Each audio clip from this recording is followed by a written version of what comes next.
In the standard Sicilian with d6 in the Moscow opening, bishop d7, bishop takes, knight takes back, the move is c3, and in this video I'll be going through what happens when black takes the d4 pawn immediately.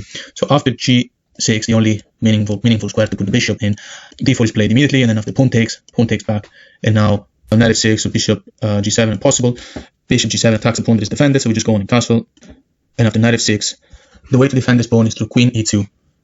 There's no reason to play rook e1 because queen e2 is just a good excuse to develop the queen, and then the rook might be developed straight in d1 because it's always good to put the rook in the same file of the opponent's queen, so queen e2 is better. Now after black castles, it might look like the situation is completely normal, but white is already just doing fine here. Knight c3 is the move to continue, and now black has a few options. Let's try e6, for example, just to talk about one of the weaknesses that can be developed here if black does not play accurately. Now this pawn will be targeted.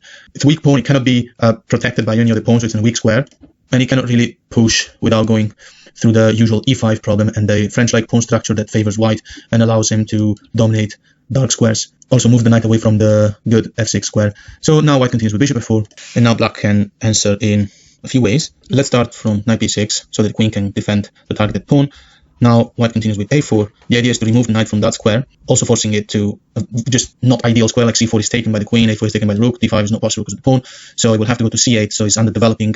And after a4, seeing the threat, black might play a5, and after knight b5, this pawn is under too much pressure, knight is strong, so is the bishop, and black's situation is falling apart with the f-rook coming to this file, guarding the knight. The knight cannot be attacked by any pawn, neither any place. Black will have to be playing very defensively. This pawn is really stuck, it cannot push, also due to the risk of a fork for black, and black will play a move like knight c8 or knight e8 to put more pressure on this, to put more defense on there, but then the rook is coming to this, and it's entering the 7th rank, maybe not immediately, but eventually.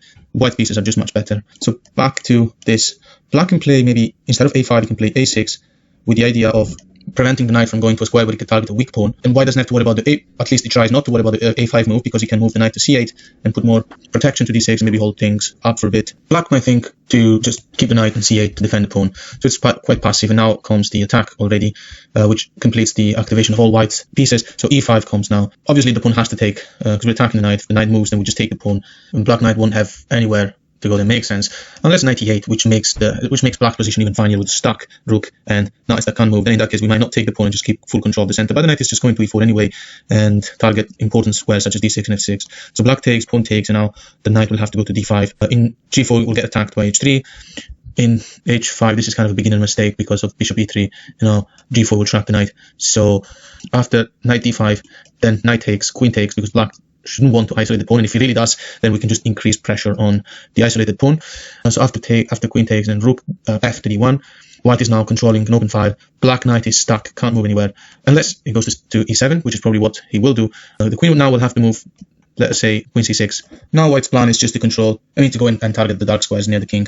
Bishop g5 is the move, and it's a typical pattern in these situations. The bishop wants to go to f6, and after a move like h6, for example, and bishop f6, well, taking would be just wrong, because then white gets to put the pawn in f6, and then pieces are coming for an attack on the dark squares. So let's say black plays something like rook e8. Now you can see the setup of the white player is by far superior with the two rooks on the open file. Queen's only move here would be queen b5. We're happy to swap queens, break the pawn structure of our opponent, and then infiltrate the rooks in d7 and then c7, and then go for control of the 7th rank. If the queen had actually gone to a4 in order not to trade, this doesn't change anything, because white will eventually still reach the 7th rank.